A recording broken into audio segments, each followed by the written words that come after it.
Assalamualaikum warahmatullahi wabarakatuh. Alhamdulillahil aliyyil arfaqi wa jami'il asya'i wal mufarriqi bin ni'amil wasi'atil ghazirah wal hikamil bahiratil kathirah. Thumma salatu ma'a salamin daimi ala rasulil qurashil khatami wa alihi wa sahbihil abrar al-haizi maratibil fakhar. Amma ba'd. Ayol ikhwa wal akhwat, a'azzani wa a'azzakumullah.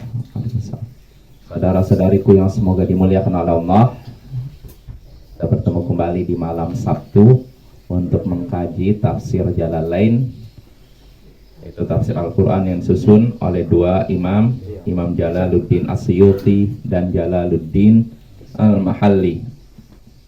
Ya, pada pertemuan sebelumnya kita sudah menyelesaikan surat Al-Waqi'ah, ya kan? Berarti sekarang kita masuk surat yang baru, yaitu surat Al-Hadid. Surat Al-Hadid ya. Ayat pertama.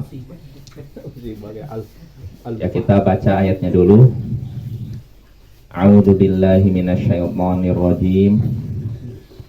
Bismillahirrahmanirrahim.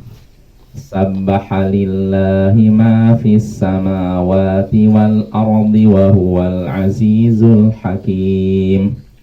Lahu mulkus samawati wal ardi yuhyi wa yumitu wa huwa ala kulli syai'in qadir. Huwal awwal wal akhir wal zahir wal batin wa huwa bikulli syai'in alim. Huwallazi khalaqas samawati wal arda fi sittati ayyamin thumma istawa 'alal 'arsy ya'lamu ma yaliju fil ardi wa ma yakhruju minha wa ma yanzilu minas samaa'i wa ma ya'ruju fiha wa huwa ma'akum aina ma kuntum wallahu bima ta'maluna basir. Lahu mulkus samawati wal ard wa ilallahi turja'ul umur. Yulijul laila fin nahari wa yulijun nahara fil lail wa huwa alimun bidzatis sudur. Sampai ayat ke-6. Sabbaha lillahi ma fis samawati wa ma sabbaha lillahi ma fis samawati wal ard. Segala yang ada di langit dan di bumi bertasbih kepada Allah. Wa huwal azizul hakim, dan Dia maha perkasa lagi maha bijaksana. Lahu mulkus samawati wal ard. Miliknya lah kerajaan langit dan bumi. Yuhyi wa yumit, Dia menghidupkan dan mematikan. Wa huwa ala kulli syai'in qadir, dan Dia maha kuasa atas segala sesuatu. Huwal awwal wal akhir wal zahir wal batin. Dialah yang pertama, yang akhir, yang zahir, lahir, dan yang batin. Dan wa huwa bikulli syai'in alim, dan Dia maha mengetahui segala sesuatu. Huwallazi khalaqas samawati wal arda fi sittati ayyamin thumma istawa 'alal 'arsy. Dialah yang menciptakan langit dan bumi dalam 6 hari. Lalu Dia istawa di 'arsy. Dia tinggi di atas 'arsy. Ya'lamu ma yaliju fil ard. Dia mengetahui apa yang masuk ke dalam bumi, wa ma yakhruju minha, dan apa yang keluar dari bumi. Wa ma yanzilu minas sama, dan juga apa yang turun dari langit. Wa ma ya'ruju fiha, dan juga apa yang naik ke langit. Wa huwa ma'akum aina ma kuntum. Dia bersama kalian di mana saja kalian berada. Wallahu bima ta'maluna basir, dan Allah maha melihat apa yang kalian kerjakan. Lahu mulkus samawati wal ard. Miliknya lah kerajaan langit dan bumi. Wa ilallahi turja'ul umur, dan kepada Allah lah segala sesuatu dikembalikan. Yulijul laila fin nahari wa yulijun nahara fil lail. dia memasukkan malam ke dalam siang dan memasukkan siang ke dalam malam. Wa huwa alimum bidzatis sudur, dan dia maha mengetahui segala isi hati. Mungkin sampai sini ya. Sampai ayat ke-6 ya. Kita baca ayat pertama. Sabbahalillahi ma fis samawati wal ard. Segala yang ada di langit dan bumi bertasbih kepada Allah. Segala yang ada di langit dan di bumi. Yang di langit apa? Bintang, awan, apa lagi? Matahari. Kalau yang bumi?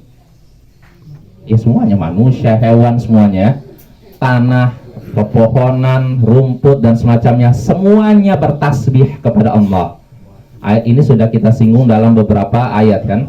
Dalam surat ini, surat Al-Hasyr sama, kita sabbahalillahi ma fis sama, walaupun dalam surat Al-Hasyr ada wa ma fil ard. Nah, kalau ini wal ard. Begitu juga dalam surat Shaf, kita juga ini juga. Terus dalam surat Al-Jumu'ah yusabbihu lillah. Sama juga. Segala yang ada di langit dan di bumi bertasbih kepada Allah. Bertasbih maksudnya di sini kata Imam Al-Mahali nazzahahu, mensucikannya. Segala yang ada di langit dan bumi mensucikan Allah. Ya, bertasbih itu artinya suci. Artinya subhanallah. Artinya apa? Maha suci Allah. Maka tasbih artinya mensucikan Allah. Seperti apa? Ya, mensucikan Allah dari segala kekurangan. Maksudnya seperti apa? Kalau kita manusia tasbihnya kan dengan orang muslim mengucapkan subhanallah. Nah, kalau hewan kita nggak tahu. Tapi yang jelas mereka pun bertasbih. Wa im min syai'in illa yusabbihu bihamdih. Allah katakan segala sesuatu bertasbih dengan memuji Allah, walakin la tafqahuna tasbihahum, tapi kalian tidak paham tasbihnya mereka.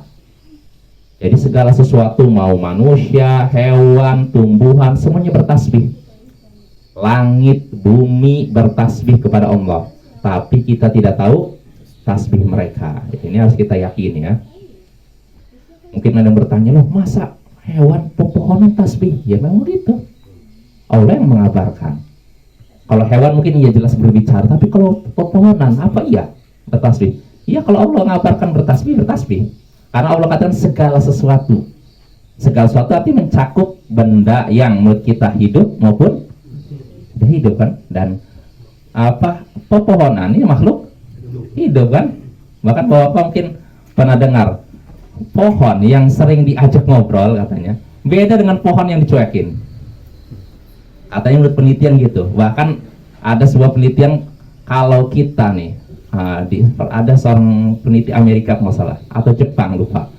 Jadi dia meneliti kebiasaan suatu suku di daerah mana gitu.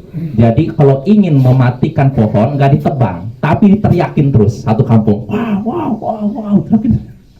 Lama-kelamaan pohonnya jadi kering, terus mati.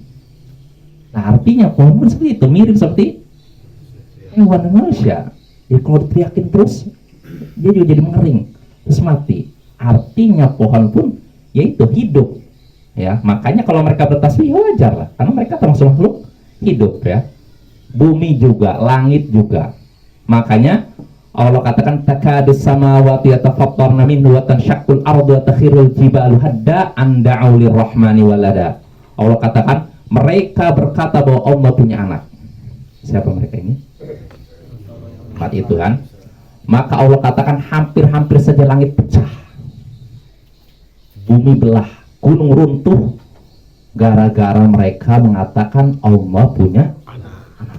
Artinya yang namanya bumi punya perasaan juga, marah, pecah gitu.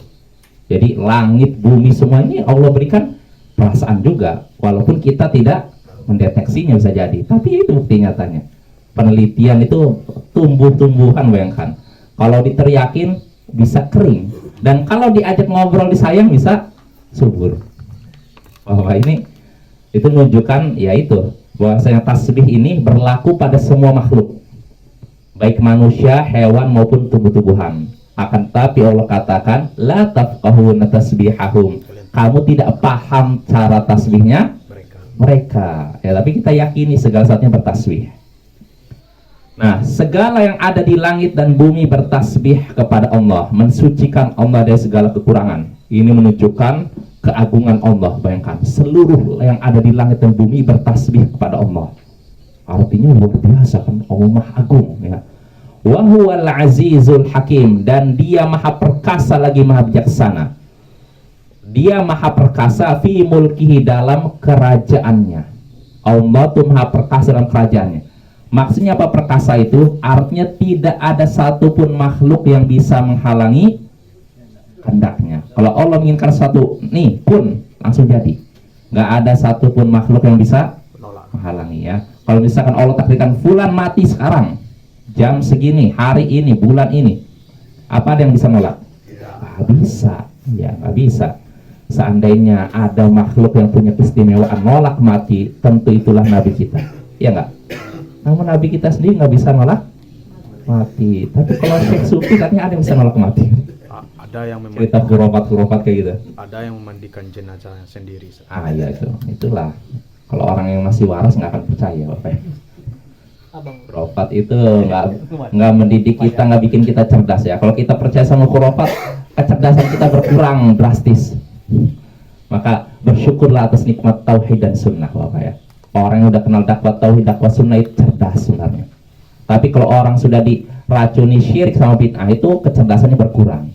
Ya, maka bersyukurlah atas nikmat tauhid dan sunnah.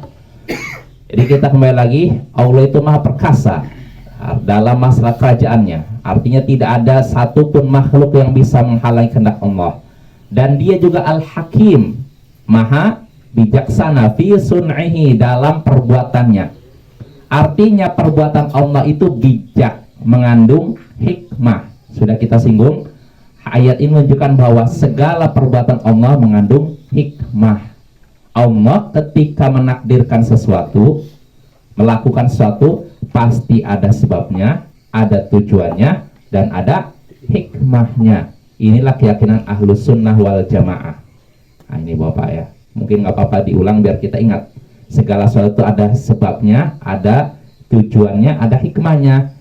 Karena kalau Allah melakukan sesuatu tanpa ada sebab, tanpa ada tujuan, tanpa ada hikmah, ini celaan bagi Allah. Iya. Ya contohnya gini lah, kalau ada manusia masuk ke suatu tempat nggak ada tujuan, nggak ada sebab, namanya manusia apa? Gangguan jiwa kan? Masa kita nyatakan Allah melakukan sesuatu tanpa ada tujuan, tanpa ada sebab, tanpa ada hikmah? Terus maksudnya apa? Ya sekedar melakukan aja.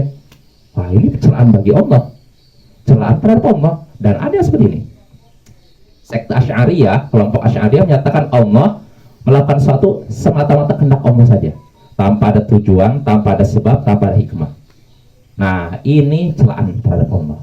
Ya kalau kita Ahlussunnah wal Jamaah menyatakan apa yang Allah takdirkan pasti ada sebabnya, ada tujuannya, dan ada hikmahnya, baik kita ketahui maupun tidak.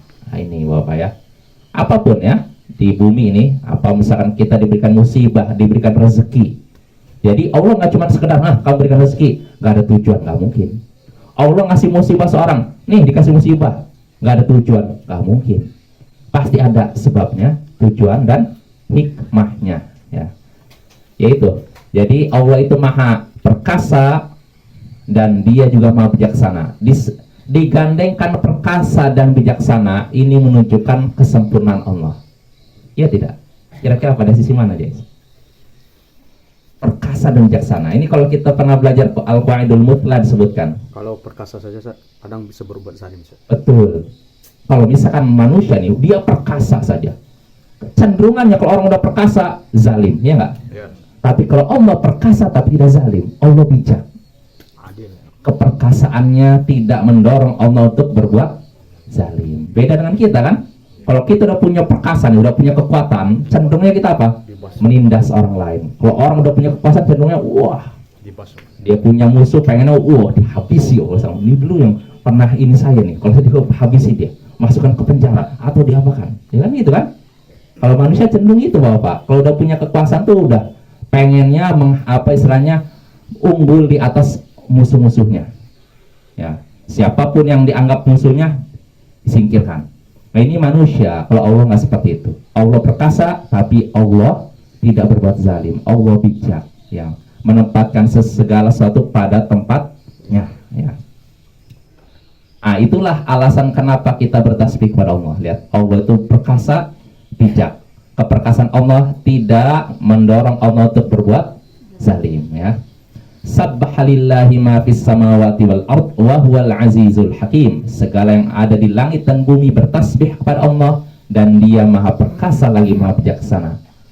Lalu Allah menyebutkan luasnya kekuasaan Allah.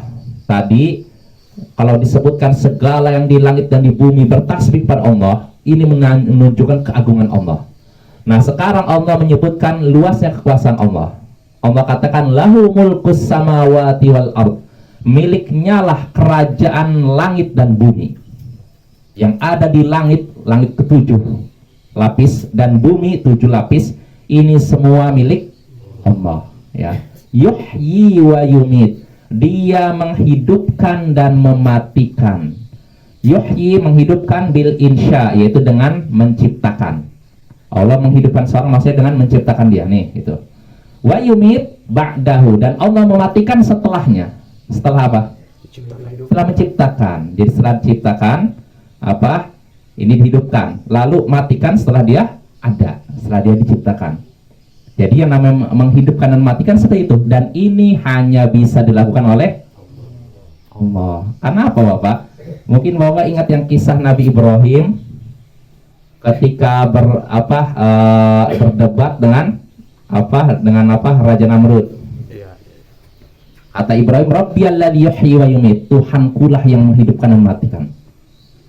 Maka kata Namrud ini, an uhyi wa umit, aku juga menghidupkan dan matikan. Maksudnya apa menghidupkan dan matikan? Apakah menciptakan makhluk hidup? Tidak. Enggak, menghidupkan tanya apa? Ini orang yang harus dibunuh, udah biarkan aja. Berarti dihidupkan. Ini orang dibunuh, bunuh dia, berarti aku mematikan. Sama nggak dengan Allah? Enggak lah, ya. Dia dibilang bukan menghidupkan, membiarkan hidup, mungkin begitu, ya. Bukan menciptakan. Tapi kalau Allah menghidupkan, maksudnya yang tadinya tidak ada jadi ada. Apa ya? Yang tadinya hanya setetes mani, lalu jadi segumpal darah, segumpal daging, lalu dimasukkan roh, jadi hidup. Nah, ini menghidupkan.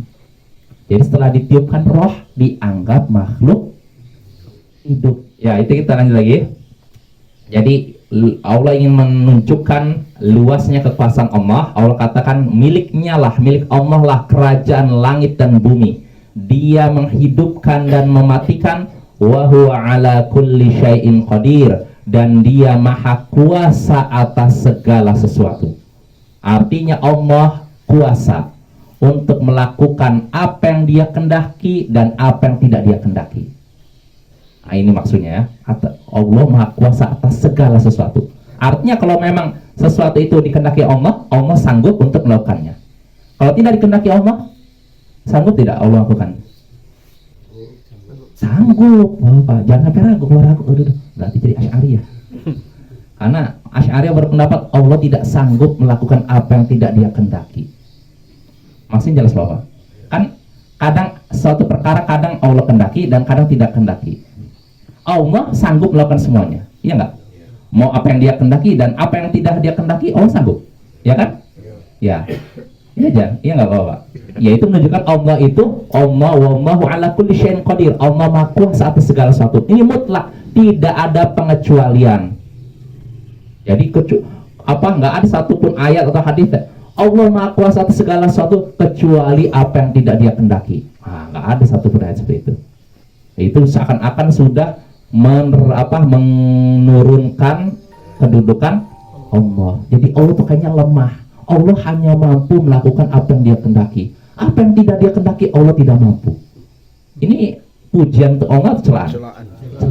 Makanya Ahlus Sunnah berpendapat Allah maha kuasa atas segala sesuatu, maha mampu untuk melakukan segala sesuatu tanpa kecuali.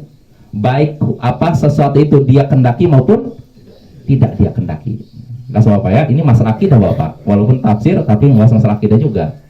Disebutkan dalam kitab-kitab akidah. Ya, jadi itu kekuasaan Allah, miliknya lah kerajaan langit dan bumi. Dia menghidupkan dan matikan, dan Dia maha kuasa atas segala sesuatu. Lalu Allah setelah itu menyatakan huwal awwal wal akhir, dialah yang pertama dan yang akhir. Wa zahir wal batin, dialah yang lahir dan batin. Wa huwa bikulli syai'in alim, dan dia maha mengetahui segala sesuatu. Dialah huwal awwalu, dialah yang pertama. Maksudnya apa? Qabla kulli syai'in bila bidayah. Dialah yang pertama sebelum segala sesuatu, tanpa permulaan. Kalau makhluk ada permulaannya tidak? Ada, kita semua ada permulaannya kan? Nggak ada langsung breng gitu. Kalau Allah tanpa permulaan, makanya dia awal. Ini salah satu asmaul husna. Huwal awal, dia yang pertama, artinya tidak ada sebelum Allah satupun, dan Allah tanpa permulaan. Wal akhir, dan dialah yang akhir. Yang akhir artinya ba'da kulli syai'in bila nihayah, artinya dia setelah segala sesuatu tanpa ada batas, nggak ada penghujungnya, nggak ada akhirnya. Kalau manusia ada akhirnya nggak? Ada, semua ada akhirnya. Wa zahir, dan dialah yang lahir, yang jelas tampak, bil adillati alaih, berdasarkan dalil-dalil yang menunjukkan demikian. Artinya dalil yang menunjukkan tentang Allah sangat jelas, ya nggak? Betul nggak? Ya, kecuali bagi orang ateis. Kalau orang ateis nggak jelas. Tanda-tanda kekuasaan Allah itu jelas, tapi bagi orang ateis nggak jelas. Mereka itu ibaratnya apa ya? Bingung. Orang ateis itu bingung Bapak ya. Sekilas mereka tampaknya cerdas, tapi sebenarnya tidak cerdas. Mereka bingung. Ada sebagian mereka itu ketika mereka menolak adanya Tuhan. Tapi ketika ada masalah apa, tiba-tiba refleks, oh my God, oh Tuhan, oh Tuhanku, loh, kok katanya kamu gak yakin adanya Tuhan? Kok mengatakan, oh Tuhanku? Itu menunjukkan fitrahnya ada Tuhan. Yakin ada Tuhan ya, bohong ya, nggak ada Tuhan. Itu. Jadi dialah yang lahir, dialah yang lahir itu maksudnya zahir, jelas ya. Bil adillati alaih, berdasarkan dalil-dalil, tanda-tanda yang menunjukkan demikian. Wal batin an idrakil hawas, dan dia juga yang batin. Maksudnya apa? Tidak bisa dijangkau oleh panca indera. Betul? Betul tidak? Betul. Allah bisa kita lihat sekarang? Tidak. Bisa kita dengar sekarang? Tidak. Bisa kita sentuh? Tidak. Bisa kita raba? Enggak kan? Ya kan? Kita nggak bisa melakukan, panca indera kita tidak bisa mencapai Allah. Ya, ada pun di akhirat penglihatan kita bisa melihat Allah. Tapi kalau di dunia nggak bisa. Ya, ini sepakat para ulama ahlu sunnah, kecuali orang-orang sufi. Orang sufi nyata bisa katanya melihat Allah. Ustaz, kalau di akhirat orang kafir juga bisa melihat Allah. Nggak, dihalangi. Mereka dihalangi. Kalla innahum ar-rabbihim yawma idzil lamahjubun. Allah katakan sekali-kali tidak. Sesungguhnya mereka dihalangi dari melihat Tuhan mereka pada hari kiamat nanti. Padahal itu nikmat yang paling besar. Kalah nikmat surga. Jadi ketika penduduk surga masuk surga, lalu Allah menawarkan, maukah kalian kutambahkan sesuatu? Maka para penduduk surga menyatakan, alam tubayyid wujuhana wa tudkhilnal jannah. Bukankah engkau telah mencerahkan wajah-wajah kami dan telah masukkan kami ke surga?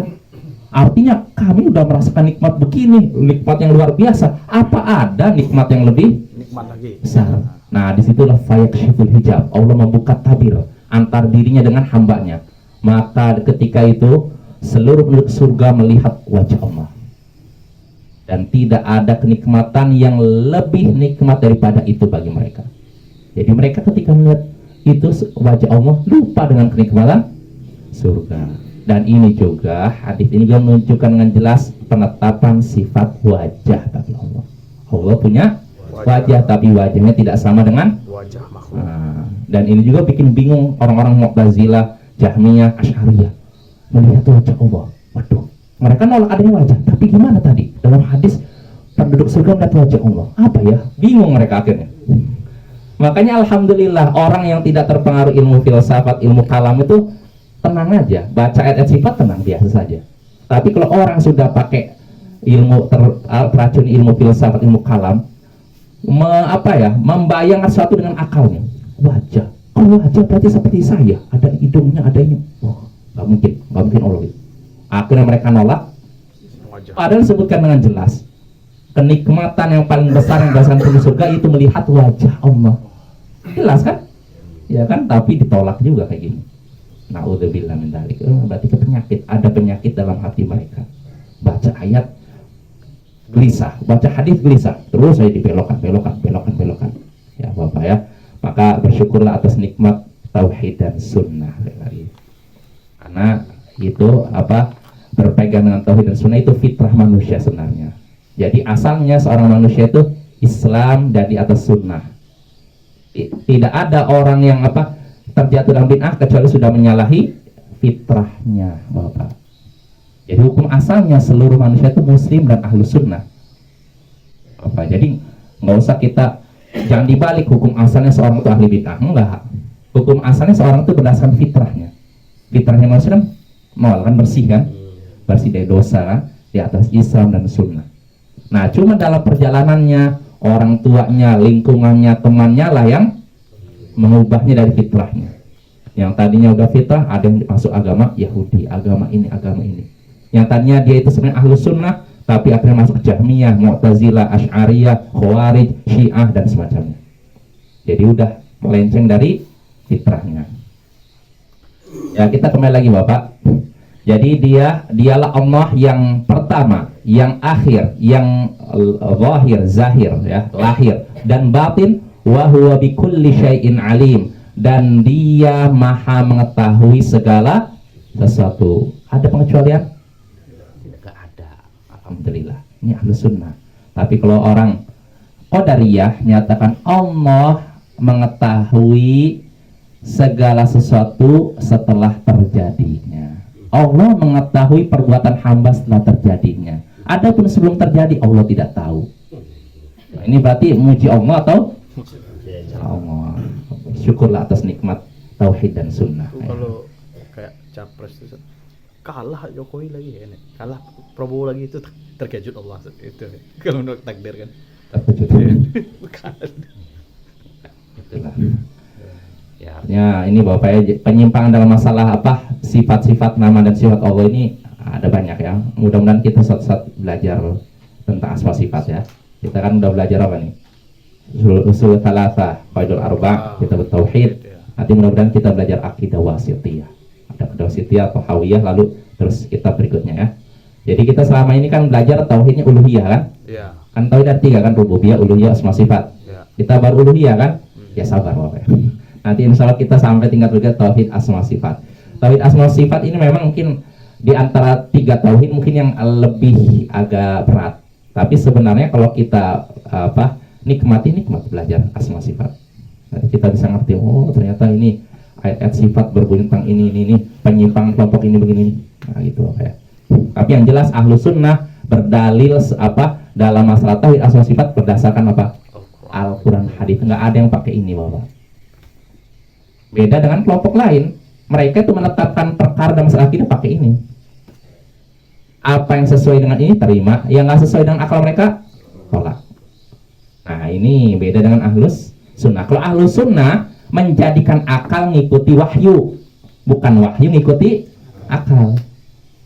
Kalau orang Mu'tazilah enggak, termasuk Asy'ariyah juga. Kalau ada ayat atau hadis yang bertentangan akal mereka, ayat dan hadis harus dibelokkan.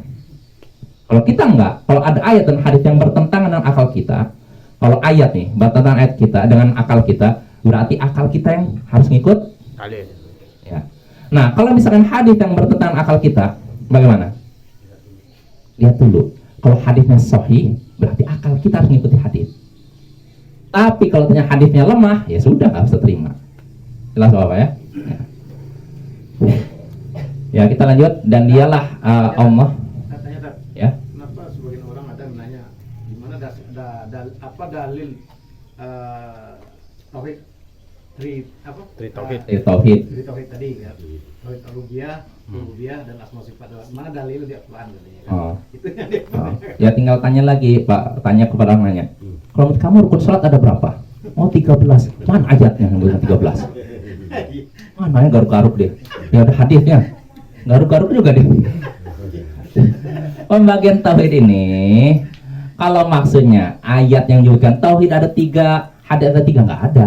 Sama seperti rukun sholat, nggak ada ayat satupun ayat menyebutkan rukun sholat 13, nggak ada. Hadis nggak ada. Itu cara mempermudah untuk mengetahui. Iya. Terus tahu dari mana? Tauhid ada 3, tahu dari mana rukun sholat ada 13? Istiqra namanya Bapak. Para ulama tuh menyimpulkan dari dalil-dalil yang ada, Lalu mereka menyimpulkan, oh setelah baca ayat Al-Quran dari surat Al-Fatihah sampai An-Nas, disimpulkan bahwa tauhid itu terbagi menjadi 3. Itu Bapak. Itu namanya istiqro. Ya, karena ada juga sebagian kawan kita yang nanya. Iya. Ya sama seperti gini Bapak. Istiqro segini. Misalkan saya lihat di sini nih.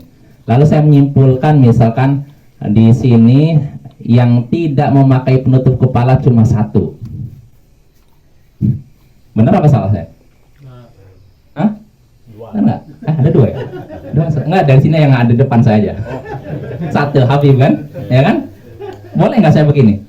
Boleh, namanya menyimpulkan. Dari saya lihat, oh cuma 1. Nah begitu pula pembagian tauhid jadi 3. Para ulama baca dari surat Al-Fatihah sampai An-Nas, lalu dari semua hasil baca mereka menyimpulkan, oh tauhid itu terbagi menjadi 3. Itu apa ya? Nah, itu ada, artinya para ulama menggunakan istiqro, menyimpulkan. Adapun kalau disebutkan tauhid terbagi menjadi 3 dalam ayat, nggak ada, hadis nggak ada. Mereka menggunakan itu, menyimpulkan. Nah, adapun kandungan tauhid menjadi 3, tauhid rububiyah, uluhiyah, asma sifat, itu ada dalam Al-Quran. Tauhid rububiyah, alhamdulillahirabbil alamin. Al-Fatihah kan? Terus uluhiyah mana? Ini loh. Ya kita dari Al-Fatihah saja. Ini terkandung 3 tauhid. Coba. Alhamdulillahirabbil alamin. Tauhid apa ini? Rububiyah. Ar-Rahmanir Rahim. Asma sifat. Malik yaumiddin. Rububiyah, dialah penguasa hari pembalasan kan? Iyyaka na'budu wa iyyaka nasta'in. Uluhiyah, hanya kepadamu kami menyembah dan hanya kepadamu kami mohon pertolongan. Itu kan? Ihdinas siratal mustaqim. Apa ini? Uluhiyah. Tunjukilah kami jalan lurus. Minta apa namanya? Doa, minta tolong kan? Nah, ini berarti ibadah kan? Nah, itu kan. Dan selanjutnya. Jadi artinya hampir ayat Al-Quran isinya tauhid. Uluhiyah, rububiyah, uluhiyah, asma sifat. Nah, dari situ Allah menyimpulkan, oh berarti itu menjadi 3. Ya, mungkin gini. Kita mungkin nggak mempermasalahkan tauhid menjadi 3 atau 2. Yang penting prakteknya. Kalaupun orang misalkan saya nggak tahu tauhid itu terbagi menjadi 3, tapi saya meyakini Allah lah yang menciptakan, menguasai dan mengatur saya. Allah juga yang berhak disembah satu-satunya. Allah juga yang punya nama dan sifat yang baik. Udah menauhidkan Allah, walaupun dia tidak tahu tauhid terbagi menjadi 3. Sama seperti gini Bapak. Orang yang mempraktekkan rukun sholat 13, dia dari sejak takbiratul ihram, baca Al-Fatihah, ruku, iktidal sampai tasyahud, tasyahud, lalu sampai salam. Kan rukunnya dari awal begitu kan, akhir kan? Dia nggak tahu rukun sholat ada berapa, tapi dia praktekkan rukun sholat. Udah sah nggak? Sah, walaupun dia nggak tahu rukun sholat ada berapa ya.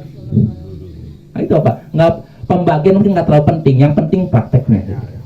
Sama dengan pembagian tauhid. Kalau seorang nggak tahu tauhid terbagi menjadi 3, tapi dia sedang praktekannya, udah dia salah muwahhid. Bapak ya. Jadi para ulama menyebutkan tauhid menjadi 3, maksudnya supaya kita mudah mempelajarinya. Sama seperti rukun sholat ada 13, sebagian ulama menyatakan 15. Tujuan supaya mudah mempelajarinya. Lah Bapak ya.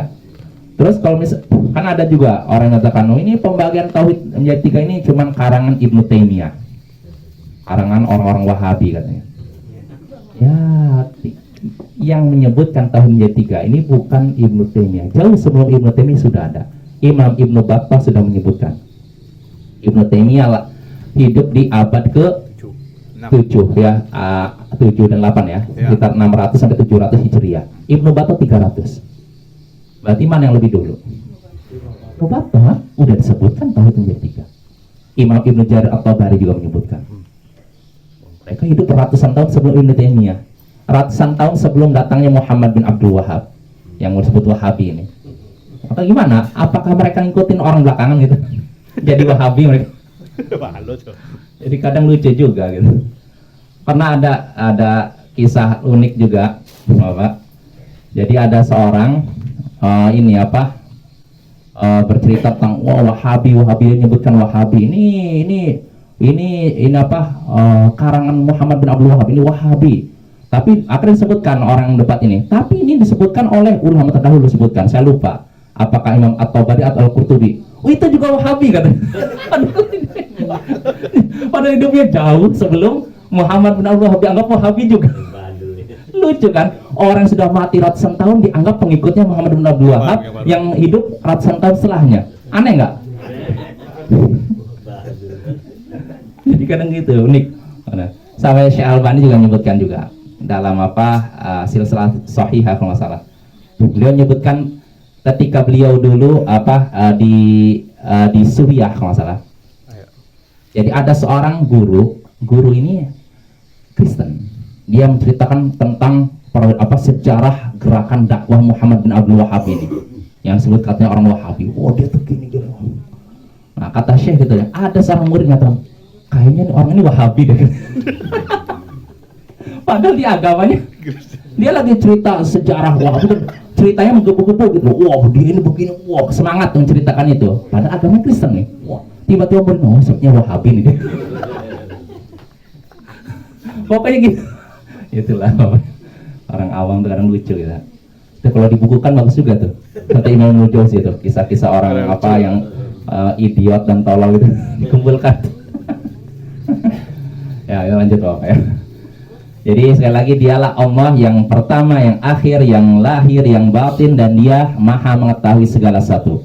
Lalu Allah katakan setelahnya, huwallazi khalaqas samawati wal arda fi sittati ayyam. Dialah Allah yang telah menciptakan langit dan bumi dalam waktu 6 hari. 6 hari ini hari di dunia atau hari akhirat? Ada beda pendapat. Kalau Imam Al-Mahali menyebutkan di dunia. Kalau Imam Mahali, oh nggak ada Imam Mahali ya kemarin. Dunia disebutkan tuh Imam Mahali. Maksudnya katanya Allah menciptakan langit dan bumi dalam 6 hari minad dunia, 6 hari dunia. Ya artinya 6 hari berapa jam? 1 hari berapa jam? 24 jam. 24 jam. Kalau 6 hari tinggal kalikan aja. Ya, Allah menciptakan langit dan bumi dalam waktu 6 hari. Awaluhal ahad wa akhiruhal jumu'ah. Awalnya di hari Ahad, mulainya di hari Ahad, dan akhirnya di hari Jumat. Berarti berapa hari? 6. Ahad, Senin, Selasa, Rabu, Kamis, Jumat. 6 hari kan? Inilah waktu Allah menciptakan langit dan bumi. Ya, dan Bapak ya. Terus timbul pertanyaan, kenapa Allah menciptakan 6 hari? Bukankah Allah sanggup mengucapkan pun jadi semuanya? Kenapa 6 hari Bapak? Kira-kira ada hikmahnya? Apa? Ya artinya kata para ulama supaya manusia sadar bahwa segala sesuatu itu harus ada prosesnya. Ada proses, nggak langsung begitu. Kita dipinta ta'ani, tenang, tidak tergesa-gesa. Ya Allah sanggup misalkan pun langsung jadi semua. Tapi Allah dibikin 6 hari tujuan supaya manusia berpikir segala sesuatu itu ada prosesnya. Jangan langsung pengen instan jadi gitu aja. Bapak ya. Dan Bapak, di sini kan disebutkan oleh Al-Mahalli, Allah menciptakan langit dan bumi dimulai di hari apa tadi? Ahad. Di akhir berakhirnya hari Jumat. Terus hari Sabtunya apa? Gak ada. Gak ada kan? Apa yang Allah lakukan? Ada yang tahu? Kalau orang Yahudi mengatakan Allah istirahat. Ya, ini juga pelecehan terhadap Allah. Ya, orang Yahudi itu termasuk kaum yang banyak mencela Allah. Mereka pernah menyatakan yadullah maglulah, tangan Allah terbelenggu. Maka Allah balas mereka, gullat aidihim, justru tangan mereka yang terbelenggu. Walu'inu bima qalu, dan mereka dilaknat karena ucapan mereka bal yadahu mabsutatan, akan tapi kedua tangannya terbentang. Kedua tangan siapa? Allah. Nah, itu menunjukkan juga Allah memiliki sifat tangan ya, tapi tidak sama dengan makhluk ya. Kalau penjelasan di Apa? Kalau penjelasan di agama Nasrani memang hari kesekian Tuhannya istirahat. Iya, itu Yahudi itu. Nasrani ya gitu juga. Masa? Iya, ada sebenarnya dengan Iya, penjelasan. ya itu pelecehan terhadap Allah. Udah menyamakan Allah dengan bahwa Pak di antara umat yang banyak menyerupakan Allah dengan makhluk Yahudi. Mereka menyatakan Allah tadi istirahat. Lalu mereka menyatakan Allah punya sifat menyesal. Aduh. Iya betul. Dan uniknya saya dulu pernah debat sama orang di internet, dia menyatakan kalau Allah, dia namanya dia di internet kan nggak jelas kan, karena pakai nama Islam tapi nggak tahu dia Islam atau enggak. Namanya Abu Abdullah. Tapi bikin tulisan, oh, seandainya Allah tahu orang-orang keadaan umat seperti ini, tentu Allah nyesal menciptakan mereka. Ngomong gitu, saya bantah. Oh, menyesal itu sifat makhluk ya. Oh, dia langsung bantah udah. Akhirnya debat kusir udah, ya diam aja. Nah itu tuh, orang aku muslim semirip kayak orang Yahudi, menyatakan Allah punya sifat menyesal, kecewa, siapa lagi? Sedih. Iya ini naudzubillah min dzalik. Habis. Ya cukup Bapak ya. Jadi di ayat ini tadi yang terakhir, Allah menciptakan langit dan bumi pada waktu 6 hari. Nah, lalu berikutnya tsummastawa 'alal 'arsy. Lalu dia istiwa di arsy. Istiwa artinya ulu wal irtifa, tinggi di atas arsy. Artinya ayat ini menunjukkan ketinggian Allah di atas arsy. Insyaallah ini akan kita bahas pada pertemuan berikutnya. Ya, subhanakallahumma bihamdik, asyhadu an la ilaha illa anta, astaghfiruka wa atubu ilaik. Assalamualaikum warahmatullahi wabarakatuh.